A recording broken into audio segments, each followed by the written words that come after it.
ไอตุลอมาอีกแล้วพี่น้องมาที่นี่แห้งดุแห้งเดือดแห้งมันไอตุลอมาเปิดโปงมาแท้มาไถความจริงความโง่จ่าของพวกสร้างสำหัวจนเฮ็ดให้พวกสร้างสำหัวง่วงหัวบ่ขึ้น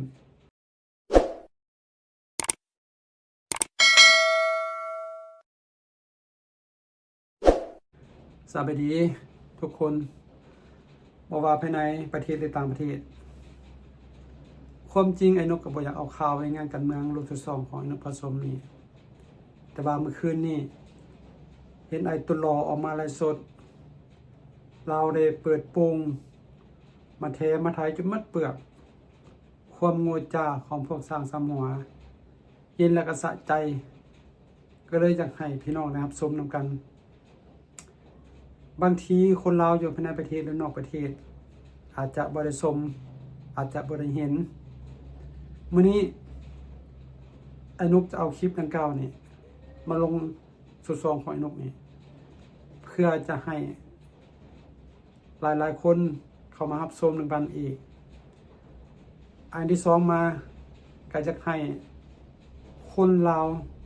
ที่ยังมีแนวคิดปรปักษ์ต่อประเทศชาติบ้านเมืองที่เป็นเครื่องไม้เครื่องมือ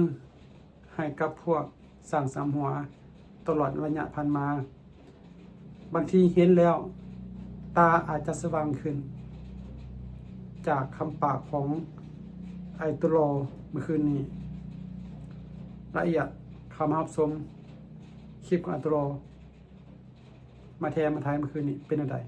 คำรับชมนำกันเลยเนาะจำนวน15 คนอยู่ภาค2ไปเฮียนอยู่ที่ประเทศไทยและมาฮับข้าราชการมาฮับไส้อยู่ภาค2ปี1961ตอนนั้นตุลอยังบ่ทันเกิดเลยตอนนั้นพ่อของตุลอยังบ่ทันแต่งงานกับแม่ของตุลอเลยนะ15 คนแรกอยู่ในภาค2เฮียนอยู่ประเทศไทยนะมาฮับไส้ส่งคำรับของอเมริกาอันนี้เว้าย่อๆนะโดยที่ว่าตุลอยังบ่ทันเว้าถึงให้จื้อไว้ว่าประเทศลาวหรือว่าราชอาณาจักรลาวนี่เป็นกลางนะเป็นกลางนะหมายความว่าจะบ่มีศึกมีเสือจะบ่ฮับต่างประเทศเข้ามาเฮ็ดไปหยังแล้วเป็นหยังจึงมีส่งคำลับตัวนี้แม่นตัวที่น้องลุงลูกหลานหรือว่าคนลาวต้องมาเข้าใจแล้วเป็นหยังในพลบางปางนี่จึงเป็นกองพิเศษโดยบ่ขึ้นกับรัฐบาลเพราะว่าคันมีความผิดหมายความว่าราชอาณาจักรลาวรัฐบาลลาวจะบ่รับรู้คือในพลกองแลสวยไส้ส้นเผาเพื่อเอาผลประโยชน์แต่ว่าฮู้บอกว่าก่อนมาเอาในพลบางเปล่าอเมริกาทุ่มเงินให้ราชอาณาจักรลาวรัฐบาลลาวยุคนั้นนี่เกือบ500 ล้านอยู่ในปึ้มบันทึกของท่านโมทนาวิไลซิตซึ่งแม่นไฟครัวนี่เป็นคนเขียนออกมาสู้เข้าใจบอกฮะอันที่สู้มาห้องโหยตลอดทุกมื้อนี้เนี่ยกูถามสู้เข้าใจการเมืองทั่วโลกแม้แต่ประเทศอเมริกานี่ยังมีปัญหาขั้นสู้จีซอยตัวนี้มาว่าตัวนี้ขั้นสู้จีซอยน้องนุ่งลูกหลานหรือว่าคนลาวของฝ่ายครัวที่ถือเจ้าหน้าที่ไอซ์หรือว่าเจ้าหน้าที่ของท่านประธานาธิบดีทรัมป์นี่นะจับส่งไปเมืองลาวเอ้าแม่นไพ่ล่ะขั้นสู้จีต่อต้านสู้มาว่าถึงเรื่องสิทธิมนุษย์เรื่องความเป็นธรรมเรื่องที่ว่าสู้ได้ซอยสหรัฐอเมริกาในยุคนั้นเป็นอย่างสูบซอยน้องนุ่งลูกหลานหรือว่าคนลาวฝ่ายขวาแล้วยังถึกส่งไปเมืองลาวแล้วตาสูบอดว่าคนลาวบอกว่าจะเป็นลาวลุ่มลาวสูงลาวถึงหรือว่าเผ่าใดที่ถึกส่งไปประเทศลาวรัฐบาลสปปลาวช่วยเขาในใดเขาเลี้ยงดูเกลืออย่างดีให้สัญชาติพร้อม ญาติโยมคือพวกสูบ่เบิ่งแยงดูแลบ่ติดต่อบ่ได้บางคนหั่นน่ะเขายังประกาศว่าให้สู่เบิ่งซอยเขาแหน่ประมาณปันนี้ได้แต่ว่าสู่เด้ความซัวของสู่การปั่นป่วนของสู่การขี้ตัวหลอกลวงของสู่มันทุดๆอันควรเฮ็ดคือบ่เฮ็ด5แดกหมา4แม่สู่เอากลับขึ้นมาว่าตอนตัวนี้ว่าหลังจากนั้นอเมริกาอยากให้คนในคนหนึ่งลุกขึ้นมาซอยอเมริกาเพื่อกีดกันเส้นทางโฮจิมินห์จากเหนือถึงใต้เพื่อบ่ให้เวียดนามเหนือนะลำเลียงทหารกับอาวุธลงไปซอยหรือว่าลงไปเพื่อโจมตีเวียดนามใต้ขันสั้นเมื่อราชอาณาจักรลาวเฮ็ดไม่อย่างบ่ได้แล้วเขาจึงซอกหาชนชาติชนเผ่าที่สามารถเฮ็ดเวียกให้เขาได้ทีนี้จึงไปหาในพลวางเปล่าได้พอหาในพลวางเปล่าได้นายพลวางเปล่าจึงต่อรองว่าถ้าว่าเขาเฮ็ดให้พวกท่านได้ในเวียกตัวนี้คันว่าได้ก็บ่เป็นหยังคันว่าเสียพวกท่านต้องรองรับเฮานะเพราะเฮาเป็นชนเผ่านะเฮามาอาศัยอยู่ในพื้นแผ่นดินแห่งนี้เฮาก็ฮักและเฮาจะปกป้องตัวนี้แม่นคำสัญญาระหว่างอเมริกากับท่านนายพลวางเปล่าถ้าบ่ย้อนท่านนายพลวางเปล่ากับอเมริกายุคนั้นเวียงจันทร์แตกตั้งแต่โดนพ้นอันพวกที่ว่ามาเฮาหอนมาเว้าเสรีควยของสูนี่นะสูบัวได้เซอร์เวย10 กว่าปีอยู่ในเวียงจันทร์สูบัวได้เซอร์เวยอยู่ในตัวเมืองใหญ่ๆดอกแล้วทุกเมื่อนี้นี่นะความสัวที่ว่าสูมีนี่นะบ่มีไผกล้าเว้ามีแต่กูนี่บักตุรอนี่กล้าเว้า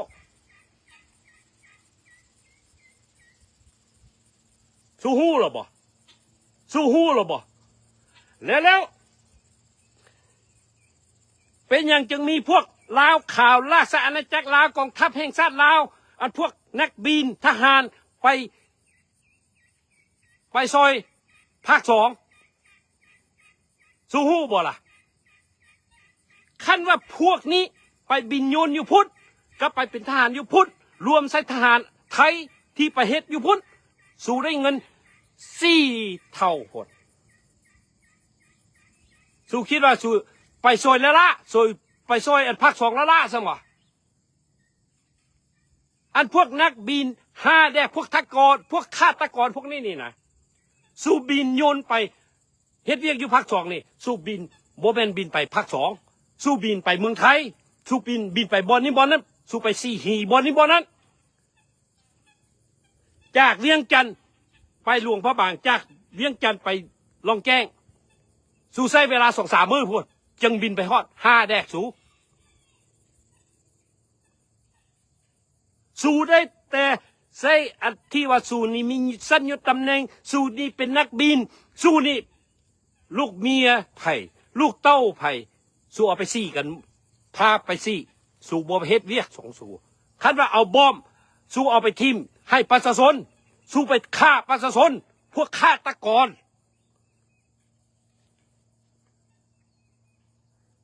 สู้ลองคิดเบิ่งดีๆขนาดคนมงจาก61มาฮอด75คนมงบ่เคยขับรถแต่คนมงฮู้จักขับยนต์สู้หน้าบ่อายแต่ว่าอันพวกนักบินพวกนักตอสนั่นพวกอันข้าราชการอันราชอาณาจักรลาวที่ว่าสู้ยังบ่ทันตายปัจจุบันนี้นะสู้บ่อายแต่ว่าจากในพลกองแลมาฮอดในพลบางเปล่าสู้ควรอายทุกมื้อนี้สู้ควรเศร้าแล้ว พวกสัตว์สู้พวกสัตว์หมาซีเมสูกูถามสูว่ามีบักหน้าใดกล้ามาตอแหลน้ำกูสูนี่อยากฆ่ากูขนาดแม่นบ่แต่สูเฮ็ดยังบ่ได้อันนี้ประเทศอเมริกานะมึง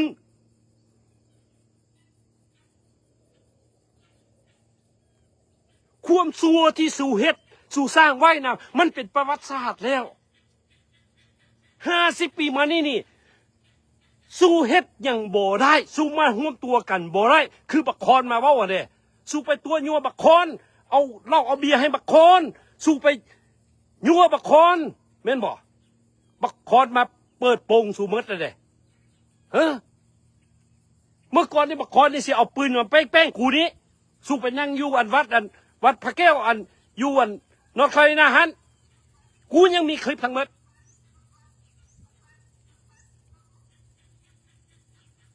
สู้จื้อบอกคลิปที่ว่าอีในนอแตดกับบ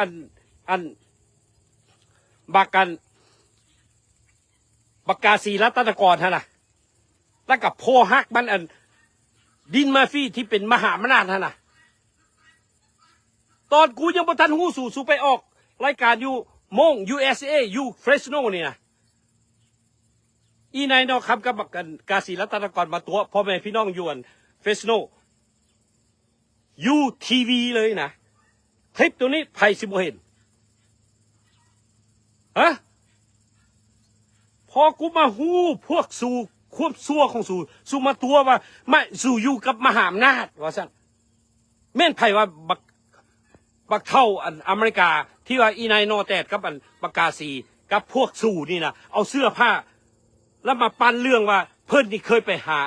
เจ้าชีวิตแล้วเจ้าชีวิตมอบแผ่นดินกับประชาชนให้มหาอำนาจตัวนี้ทุกเมื่อนี้สู่เป็นอะไร2 ปีแล้วนี่เป็นอะไรสู้แท้ๆนะสู้ยังฟ้องกันนะทุกเมื่อนี้สู้เบื้องหน้ากันบุติดเอาไปถามบักดอนวิกไหมไปถามบักดอนวิกเดี๋ยวนี้บักดอนวิกกลับขึ้นไปกอดพ่อมันบักพ่ออเมริกาดินมาฟี่ไหมมึงโมกาบักดอกตื่นเลยเชิดใส่สมอนกูฝากให้มึงนะอันที่ว่ามึงมาตัวไฟขัวว่ามึงเฮ็ดเรียกอยู่ไว้ห้าวฮะนะบักดอนวิกมึงชื่อกูบ่พวกมึงส่องอาลานนี่นะมาตัวน้องนุ่งลูกหลานนะมาตัวสังคมนะพวกมึงสิเป็นด็อกเตอร์ขี้มาอย่างทุกมื้อนี่นะชีวิตของสูเป็นอะไรขั้นผู้ใดมาเว้าต่างผู้ใดเห็นต่างสู่ไส้บอกคำว่าเสรีประชาธิปไตย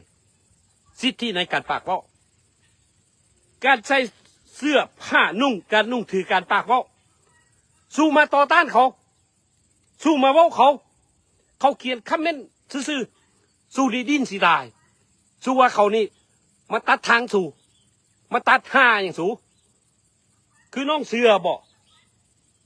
น้องเอมี่บอกสตีฟลิมบอกและอีกหลายๆคนสู้นี่สู้แท้ๆนะกูยังเห็นพวกนักบินเท่าบักเท่านึงที่ว่ามาเขียนหนังสือให้บักกอกี้อยู่ประเทศแคนาดาคันมึงเก่งขนาดนั้นเป็นอย่างมึงไปตกแคนาดาไปอย่างมึงบ่อยู่อเมริกาบ่ต่างกับบักสูนทลาบักหัวล้านฮันมาซีแม่มึงบักหัวล้านมึงเฮาขนาดนั้นเป็นอย่างมึงบ่อยู่อเมริกาพี่มึงอยู่ตายให้ยังอยู่วุ้นมึงมาบ่ได้อเมริกาเพราะว่ามึงเป็นพวกทรยศของฝ่ายราชอาณาจักรลาวมึงประท้วงมึงโจมตีมึงไล่พวกเจ้านายเก่าออก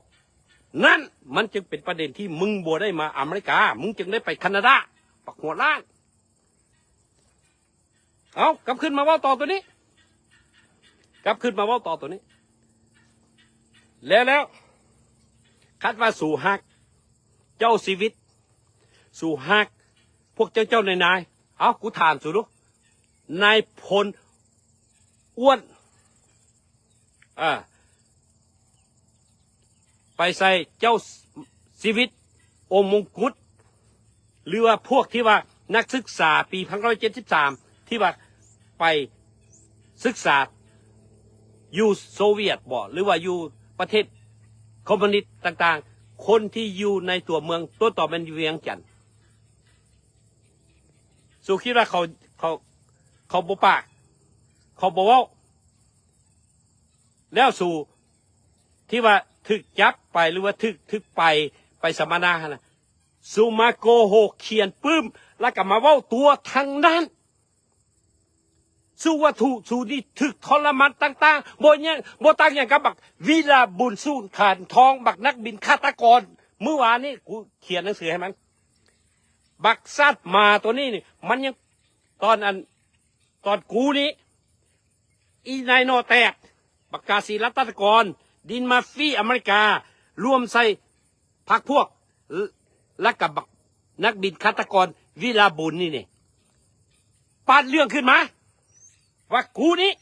1975นี่กูนี่เป็นทหารไอ้น้องเอาปืนตีหัวบักวิลาบุญหัวแตกว่าเส้นอยู่ในศาลนะมึงบอกอายแล้ววะพวกมึงนี่ซากหมาก็ระกูสีดาพวกสัตว์สัวนี่แหละมันบ่ตั้งอย่างที่สุมาปุกระดมเมื่อวานนี้ให้น้องลูกหลานอยู่ประเทศลาวประท้วงขึ้นในป่านคือบ่มีอย่างเกิดขึ้นคันมีก็มีแต่ตายกับตาย50 ปีมานี่ตอนกูอยู่เมืองลาวตอนกูยังมีชีวิตนี่รวมจากที่กูมาหู้พวกสู่นี่นะมีแต่ตายกับตายสู้ฮะนะไปสู้กับเขาบ่ได้กลับขึ้นมาย้อนใส่ตัวนี้ว่าที่ไปสู้ไปสัมมนาต่างๆอยู่เมืองเวียงไซหรือว่าอยู่ภาคใต้หรือว่าหลวงพระบางนะสู้มาตัวน้องลูกหลานมดสู้ว่าสู้ถึกทรมานจังซี่จังสั้นเขาบ่ให้เข้าให้น้ำให้สุขกินคันนี้ความจริงกูว่าสมแต่ว่าเรื่องจริงๆก็คือ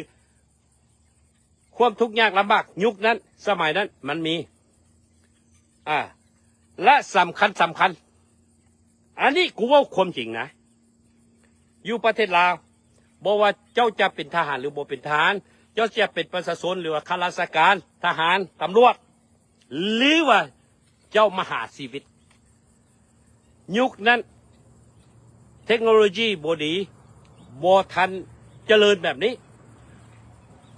ไผก็มี2 อย่างสำคัญนะ2 อย่างสำคัญไข้มาลาเรียกับทอดท้องนี่สุดเลย เพราะว่าน้ำดื่มอาหารการกินบ่สะอาดย้อนราชอาณาจักรลาวคันสิเว้ามานี่ตีสุหมดเข้าใจบ่หลายอย่างคันว่าสิเว้ามานี่รวมใส่ที่ว่าสุตอนลาวยังเป็น3 อาณาจักรนะสุฟาดกันเองสุฆ่ากันเองแล้วจึงมาเป็นหัวเมืองขึ้นของสยามเพราะสยามมาซอยสู่ให้ถูกต้องปองดองสู่บ่เคยถูกต้องปองดองและเป็นไผที่ว่าเป็นขี้ข้าของอันสยามยุคนั้นหลวงพระบางอันที่ว่ามีทุงกาสร้าง3 หัวนี่นะอันนั้นบ่เป็นของลาวสู่คิดว่าบักตุลอชนเผ่ามงนี่บ่ฮู้ซะว่ามันมีปึ้มระบุทั้งหมดคันสู่อยากเห็นตัวจริงว่าสร้าง3 หัวที่ว่าเฮ็ดเป็นตึกบักสูงๆนะ2-3 ชั้น3-4 ชั้นนะ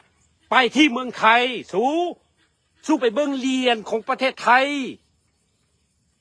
เรียน1 บาทนะมันยุคก่อนทุงกาสร้างสามาของสุขขึ้นพูดล่ะ โอ้โหเอากลับขึ้นมามองตัวนี้สู้ว่าตอนใดฮะนะจื้อไว้พวกนักศึกษายุคนั้นรุ่นอ้ายเฮานี่นะรุ่นอ้ายเฮานี่นะเขาไปเรียนอยู่เมืองเวียงไสเขาเห็นพวกเจ้านายอยู่กินแนวใดรวมใส่พญาตุบิลีฟงท่านเป็นนายสร้างตัดผมให้พวกข้าราชการกับคนที่ว่าอยากตัดผมอยู่เมืองเวียงไสหาสูแต่ว่าสูมาปั้นแต่งนี่โอ้เพิ่นถึกไปอยู่ในคุกมืดไปอยู่คุกใต้ดินเพิ่นถึกฆ่า5 แดกสูรัฐบาลสปปลาวแนวลาวหักซากเขาบ่ซัวคือพวกมึงอยากฮู้บ่น้องลูกหลานอยากฮู้บ่พวกเจ้ามาเบิ่งตอนเขาเปลี่ยน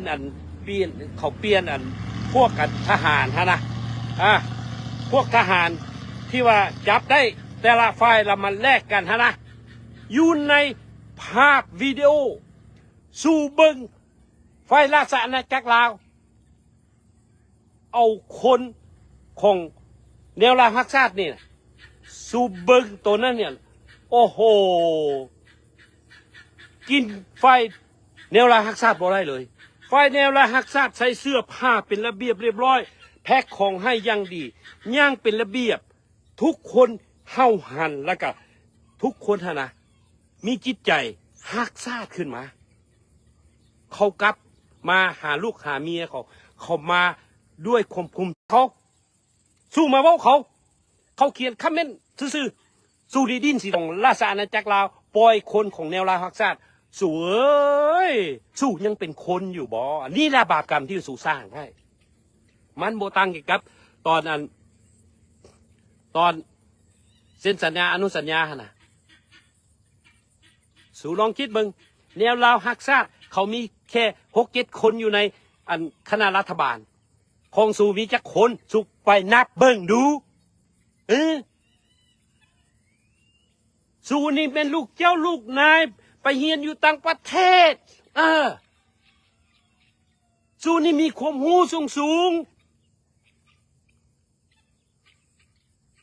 ฝ่ายแนวลาวฮักชาติเป็นฝ่ายที่ล่างสัญญาอนุสัญญาสู้เป็นฝ่ายที่ว่ามีความรู้เป็นลูกเจ้าหลานเธอสู้มากวดตาสู้บอดวะอันที่ว่าอยู่ในห้านเขียนนะอยู่ในห้านว่าถึงเรื่องราวต่างๆต้นต่อเป็นอเมริกากับไทยต้องออกจากแผ่นดินลาวคนต่างชาติต้องออกจากแผ่นดินลาวแต่เขาไม่ได้ระบุว่าเวียดนามจีนหรือว่าโซเวียตต้องออกเขาไม่ได้เว้าแล้วตูสูตาบอดวะสูได้อ่านฮอดพวกนี้อยู่มีคำว่าคนต่างชาติต้องออกแต่ว่าต้องเป็นอเมริกากับไทยสู่ไปเซ็นเองหลังจากเซ็นแล้ววันต่อมาสีสุกหน้าจำปาสักกับพวกเจ้านายอยู่เวียงจันทร์จึงมาโบเห็นดีแล้วจึงมาประชุมลับพอมาประชุมลับโบมีไผ่ข้าราชการรัฐบาลได้แล้วฮะโบมีไผ่สีมาเป็นนายกกันซะจึงซีไปเมืองไทยว่ามีแต่นายพลไม่อย่างนะอุนสันนายพลภูมินรสวรรค์เพราะว่ายุคนั้นนายพลภูมินรสวรรค์อาวของเราหันหรือว่าญาติของเราที่เป็นรุ่นพ่อหรือว่าแนวใดเนี่ยเป็นนายกกันชัดสูตรจึงซี่ไปเมืองไทยแล้วสูจึงไปพบอยู่พุ่นแล้วจึงมาก่อรัฐประหารอยู่เวียงจันทร์วันที่20 สิงหาปี 1973แล้วนายพลกูประสิทธาภัยจึงฆ่านายพลเท่ามาอยู่แก้งานนั่นแหละฆ่าอยู่จินโมแล้วพันปานี้กับนายพลเท่ามาจึงเอาไปโยนทิ่มน้ำของเนี่ยแม่นสีมือไผ่สู่สีโยนความผิดให้แนวลาวเองบ่กูถามสู่ก่อนอันที่สู่มาเฮ็ดภาพต่างๆสู่มาอันมาร้องเพลงอันไม่ก็สัญญาน้ำมึกยังบ่แห้งกินน้ำสบานต่างๆนะ ที่ไปกินน้ำสาบานเป็นสาบานว่าสู่บ่ต้องเฮ็ดชั่วคือเก่าละนะเป็นอย่างเจ้าชีวิตนี่จึงยอมสละบัลลังก์ตัวนี้นี่น้องนุ่งลูกหลานกับพวกกาสร้างสามมาเนี่ยบ่ฮู้ขี้มาอย่างคัดสุอยากฮู้ถามกูพี่ถามกูพี่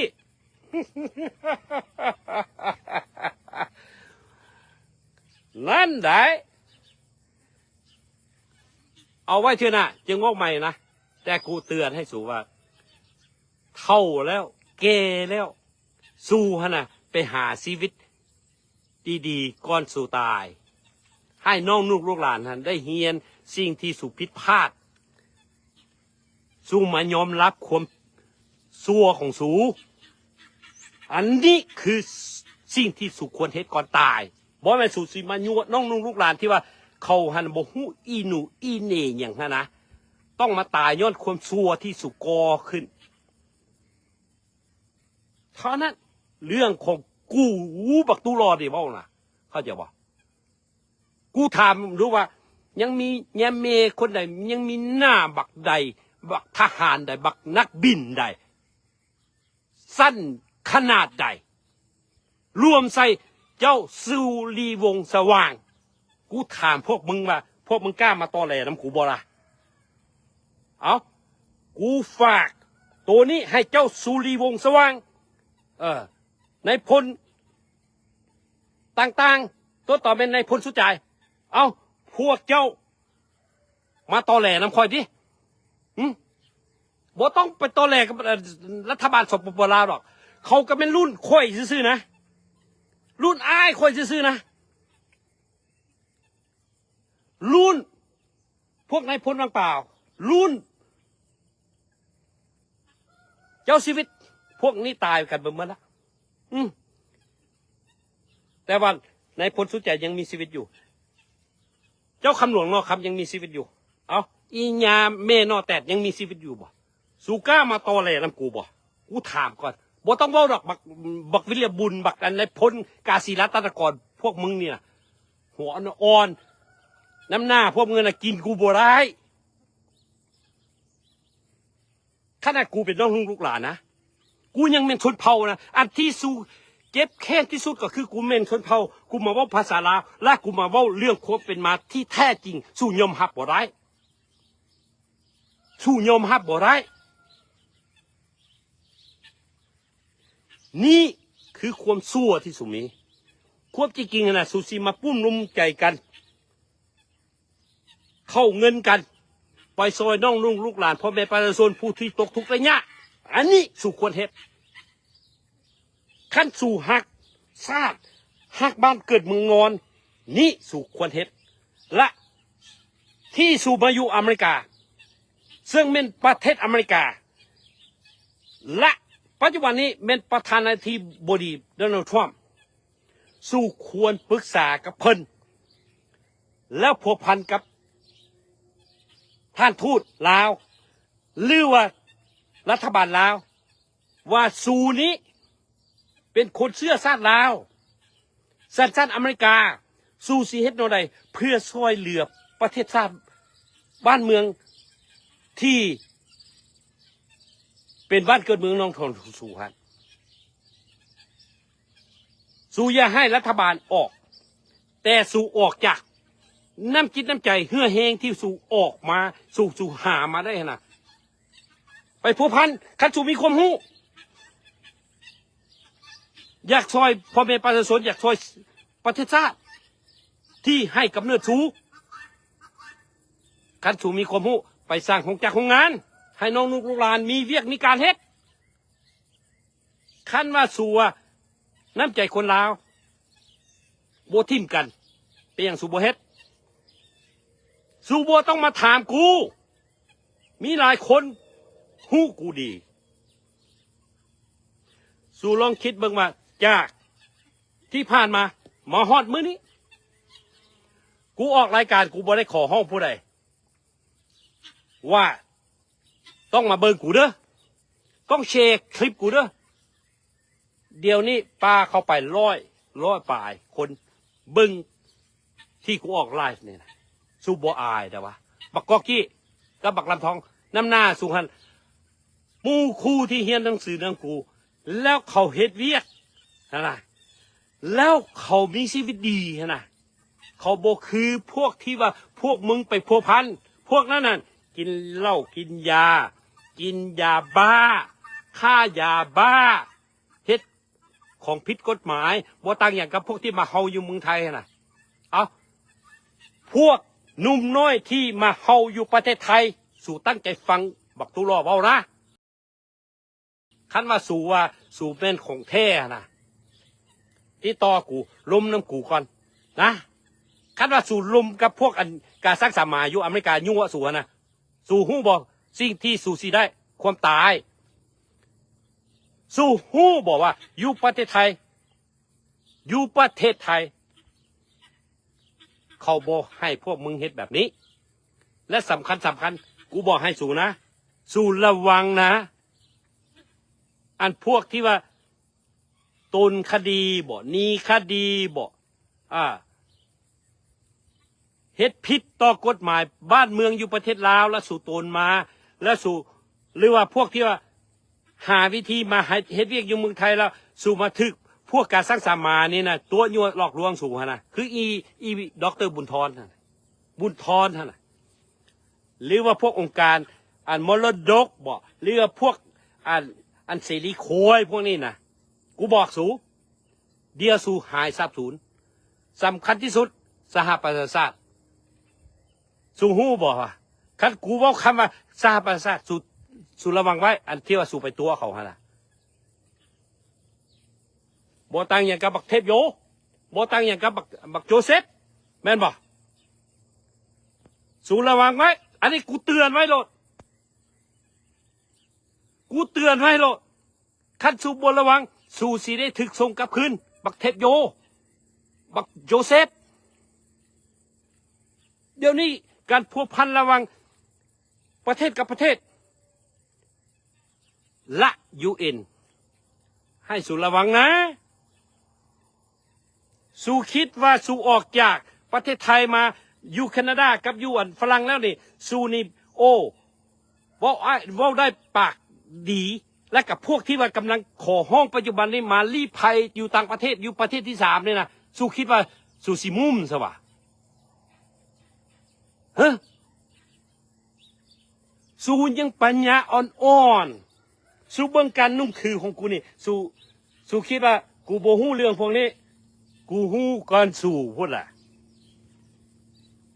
ขั้นกูโบหู้ฮะนะกูโบเว้าออกจากปากกูจักเทื่อหลายอย่างที่สู่ยังโบหู้ต้นต่อแม่นเรื่องลาวไฟซ้ายกับไฟขวาต้นต่อแม่นกาทุงวงเดือนกับกาทุงสร้าง3หัวแม่นภายมาก่อนมาหลังสู่ยังโบหู้เลยสู่หู้แต่อันพวกอันเล่าข่าวราชอาณาจักรลาวนี่ว่าโอ้ดึกดำบรรพ์โอ้คำสู่ฟังคำว่าดึกดำบรรพ์คือว่าเก่าแก่หลายได้มันบอกคือว่าโดนมาแล้วมันบอกแต่เขาสู่ย้อนกลับขึ้นไปซื่อเนี่ยกูบอกให้สู่เลยว่ามันบ่ได้โดนเลยสู่กำลังทึกรอเข้าใจบ่กระชั้นกูเตือนด้วยความหวังดีในสถานะเฮาเป็นคนลาวด้วยกันจะเป็นลาวในลาวนอกจะเป็นชนเผ่าใดก็ตามคันสู่บ่ฮู้ถามคนที่ฮู้นะคนที่ฮู้หลายคนกูกันยังมีแต่เขาบ่เว้าเพราะว่าเขาบ่อยากมีเรื่องเขาบ่อยากให้คนด่าเขาก็เท่านั้นแต่กูนี้กูสงสารผู้ที่หน้าโง่และไปถือพวกงูพวกนี้มาหลอกสูกระชั้นน้องนุ่งลูกหลานที่อยู่เมืองไทยฝากนะด้วยความฮักคันพวกเจ้ามีความจริงใจอยากสร้างชีวิตใหม่ถึงว่าตัวเองเคยเฮ็ดผิดมาแล้วก็ตามโทรลมนำตัวล่อแล้วพวกที่ว่าเคยผิดพลาดมาอยากไปเมืองลาวแล้วสู่เคยด่าเคยเว้าอันบ่ดีให้รัฐบาลลาวนะ ถามกูนี่ถามกูนี่อะเมื่อนี้กูว่าเทปากให้สู้เอามีบักใดที่ว่าสิด่ากูบักแมวแดงบักคอมมิวนิสต์เอาด่าเข้ามากูอยากเห็นหน้ามึงว่ะมึงกล้าโชว์แบบกูบ่ล่ะมึงกล้ามากระแทกแบบกูบ่ล่ะพวกขี้ข้าตาขาวงัดท่านนี่อันสูสิมาใส่บักกันนุ่มสีไข่สูสิมาใส่บักกอกี้กับบักลำทองฮันพวกหน้าอ่อนนี่พวกปัญญาอ่อนนี่คิดว่าตัวเองเป็นนักเลงหลายซะมากูถามสู่ปืนยิงพวกเข้าเลยบ่สูบูฮูจักตายแล้วบ่โอ้ห้าแดกสูเอ้ยสูโบฮูฟ้าสูงแผ่นดินต่ำดีมาเฮียน้ำกูพี่เอ้า